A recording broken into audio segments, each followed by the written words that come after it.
Welcome to the League of Legends Champion Spotlight, featuring Varus, the Arrow of Retribution, recorded with help from our newly released Spectator mode. Varus is a mix of a physical ranged carry and caster, adept at whittling down individual targets or assassinating them from afar. Utilizing his mix of persistent and burst damage, Varus is an exceptional addition to any team composition. Varus' passive is Living Vengeance. Every time Varus kills a minion or monster, he gains attack speed for a few seconds. If he kills or assists in the kill of an enemy champion, he gains more attack speed for an even longer duration. Piercing Arrow charges up and then fires a powerful shot that damages all enemies it hits in a line, dealing reduced damage as it passes through more targets. On the first cast of Piercing Arrow, Varus begins drawing back his bow, slowing him and removing his ability to attack. When cast a second time, he fires with bonus damage and bonus range based on how long he was channeling. If you use smart casting, holding down the button will begin the charge and letting go will fire. Silencing or stunning Varus will put the spell on cooldown without firing. If Varus waits too long to fire, the spell goes on cooldown and refunds part of the mana cost. Blighted Quiver passively gives Varus his basic attacks bonus magic damage. They also apply stacks of Blight up to a cap. When any of Varus' active abilities hit an enemy, these stacks explode, dealing damage based on the target's maximum health. Hail of Arrows fires arrows into an area, damaging all enemies they hit. For the next few seconds, enemies in that area are slowed and receive reduced healing. Varus' ultimate is Chain of Corruption. Varus fires out a skill shot nuke that damages and roots the first enemy champion it hits. Immediately after, it attempts to spread to other nearby enemy champions, damaging and rooting them as well. Every time Chain of Corruption spreads, it searches again for new targets, but will never hit a champion more than once. Varus functions exceptionally well in mid lane. Taking early points in Piercing Arrow and Blighted Quiver, try to place stacks on your opponents and then trigger them whenever you can. Doing this will let you whittle down your opponent and win the lane. This gameplay also works well in partnered lanes. Fighting against Caitlyn and Kayle, I constantly apply Blight stacks whenever I can, following up with Piercing Arrow. Finally, Caitlyn gets low enough for me to finish the job. I push the minions to their turret, charge up, and snipe Caitlyn for a long-range kill. As you level up, these combos get easier.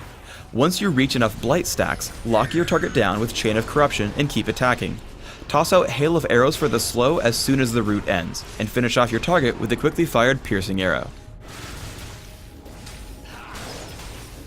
With proper vision, Piercing Arrow can steal important kills from your enemies. I walk across Rise trying to kill the Ancient Golem. After dropping a Sight Ward in the brush, I back off and charge Piercing Arrow. Once I see him start to burst it down for the kill, I shoot off the arrow, stealing away the golem completely out of range for a counterattack. Flash plus Chain of Corruption lets you pick off running enemies. Basic attacks followed by Piercing Arrow pick up a quick kill. Varus is exceptionally fast at killing Baron Nashor or the dragon. Fire Piercing Arrow immediately after getting 3 Blight stacks. If you time it right, Hail of Arrows can actually trigger 4 stacks. Launch it after reaching 3 and land a basic attack while it's falling. Hail of Arrows will constantly trigger Blight stacks as it hits an enemy, giving you a 4th. In the ensuing team fight, I resort to hitting the tanks first, but save Chain of Corruption until it can spread. Once a Mumu gets pulled away, I target Udyr. I switch focus to him and the corruption spreads to Rise and then the enemy Varus. We take down 4 enemy champions in sequence with no hope for any of them to escape.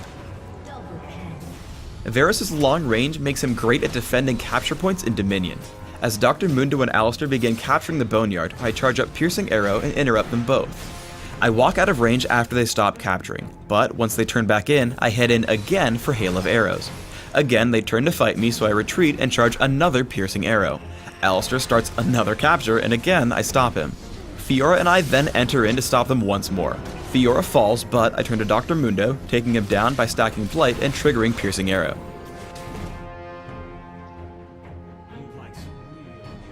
As Varus is a physical damage dealer, I focus on amplifying that damage as much as possible. For runes, I recommend flat attack damage marks, flat armor seals, magic resist per level glyphs, and flat attack damage quintessences.